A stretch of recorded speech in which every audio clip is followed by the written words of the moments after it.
This video is sponsored by CuriosityStream. People love small towns. People love them even if they've never lived in one.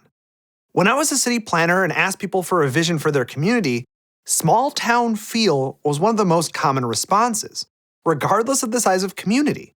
When I would ask them what that meant, they typically said things like knowing your neighbors, being able to walk to the store, having a quiet and slow community. With so many urbanites yearning for small town feel, it's worth taking a look at what that actually means on a channel about city planning. And small towns have a lot to teach city planners, as they have a unique perspective on land use, transportation, and economic development. To tell this story, we're going to go to my favorite small town, Sturgeon Bay, Wisconsin. It's a town of about 9,000 people, about 45 minutes from Lambeau Field. This is where I grew up. Yes, the producer of City Beautiful grew up in a small town quite far from a major city. I can't complain, it's a beautiful and charming little town, spanning both sides of a bay, on a lake. Its main street is absolutely charming, and they even shut down the street on Saturday evenings. I think they've been watching my videos on pedestrianization. Now that we're in the right place, let's dive into the topic of small towns. What are they? Are they disappearing? And how do they create that small town feel everyone wants? Let's answer those questions after the bike bell. Okay, let's start with the beginning. What exactly is a small town? Let's start by defining town.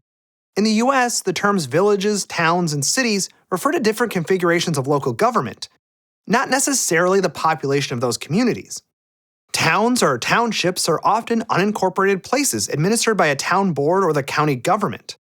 I am going to be using the common use of the term small town to refer to any community with a small population, whether or not it is legally a city with a city council. My hometown is technically a city because it has a city council, but the US Census considers it to be rural.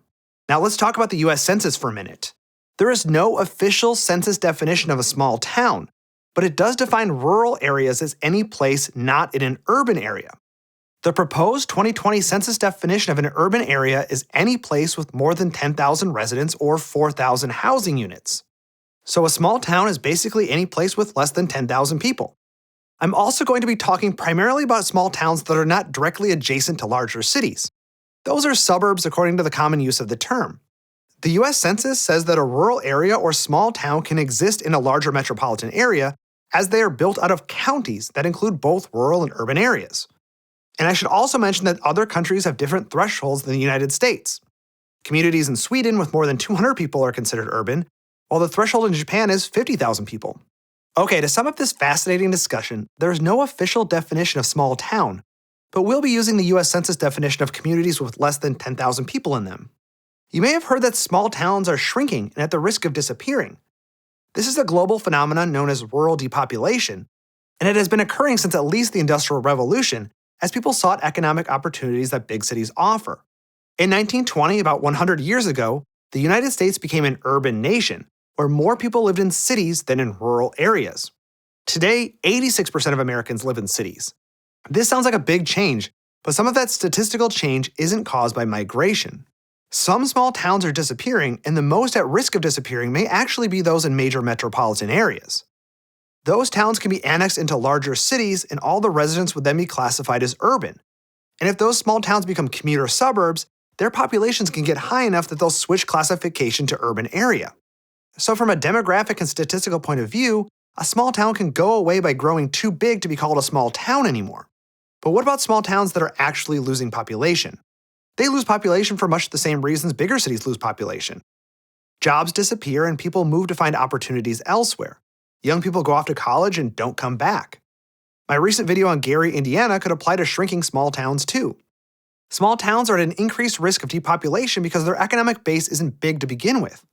If a small town loses a major employer, there aren't a lot of opportunities left for those unemployed. The town may not recover and enter into a tailspin of population loss. So small towns can disappear both by growing and by shrinking. But there's still about 19,500 places with fewer than 5,000 people in the US, and 42% of those have fewer than 500 residents. That's a lot of small towns still hanging on. And many of them are doing just fine, Sturgeon Bay included. Its population has essentially been unchanged my entire life. Sturgeon Bay was lucky enough to have a fairly diversified economy by small town standards. It, like many Midwestern towns, is a center for local agriculture. The area produces dairy products, obviously, but also cherries and apples. All of those blossoms attract tourists, as does the coastline and lighthouses. But the largest industry has always been shipbuilding. Its shipyards built Great Lake freighters, military minesweepers, and yachts for the mega rich. Sturgeon Bay also does winter maintenance on the Great Lakes fleet. This combination of industries means that a downturn in one will be significant, but not force the decline of the entire town. Small towns often employ the strategy of economic gardening to shore up their employment bases. Instead of competing for new employers to move in, which can be a tough sell for a small town, they work to incubate new businesses from the local community. They also provide incentives, low-interest loans, and technical assistance to existing businesses to help them grow. Small towns may wish they had the economic diversity of big cities, but big cities want that small town feel. So what's the deal with the feel? Maybe it's like how some animals aren't that cute as adults, but they're adorable when they're tiny. But more seriously, there are two basic elements to small town feel. First, you have that sense of community. When a town is small, it's easier for everyone to know everyone else. You're more likely to recognize someone when you go to the farmer's market or take a stroll down the historic Main Street. One study found that those social bonds add to a small town's quality of life and can sustain it even through population decline. This means that people were still volunteering at bake sales, serving on local boards and commissions, and dancing in the streets.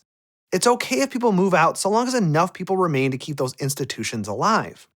Small town feel can also come from the built environment.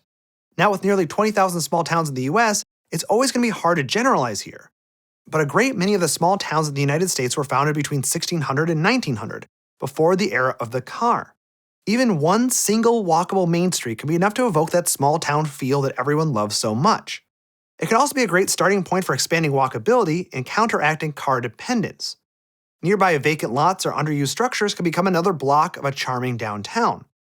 While small towns can be thought of as tiny cities, some aspects of urban life don't scale as well, and one is transit. Mass transit requires mass, and most small towns don't have enough riders to justify the cost of a bus or train line. Some small towns might have a tiny area that is dense enough to support transit, but the rest of the town does not. Many small towns in the United States have homes on quarter-acre, half-acre, or larger lots, and when you spread people out that much, the cost to provide bus service is simply too high.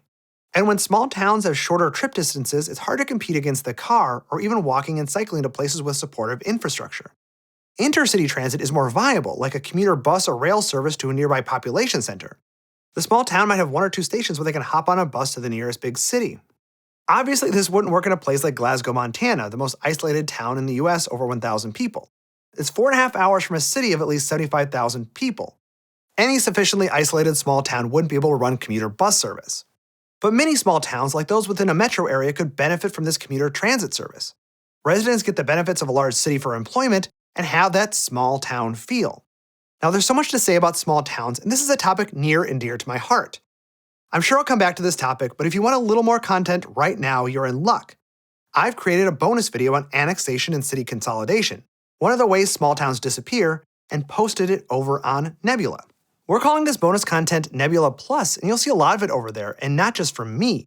Lots of other creators are doing the same thing. And on Nebula, you don't get ads like this on videos either. Now, Nebula is great, but it's made even better thanks to our partnership with CuriosityStream. CuriosityStream is the source for high-quality, engaging documentaries. They have many documentaries about rural areas and villages around the world, including this one about the archaeology of Mont Saint-Michel, the picturesque French town and abbey. It's a high-quality program, like everything on CuriosityStream. We have a deal where if you sign up for CuriosityStream using the link below, you'll get Nebula for free. That's not a free trial, but free as long as you're a CuriosityStream member. And they're running a special deal where you can get the entire year for 26% off. That's less than $15 for a year of CuriosityStream and Nebula. Signing up is a great way of supporting this channel, as well as the dozens of other great creators working to make Nebula a success. It's just overall a really great deal too. So go click on the link in the description and get 26% off.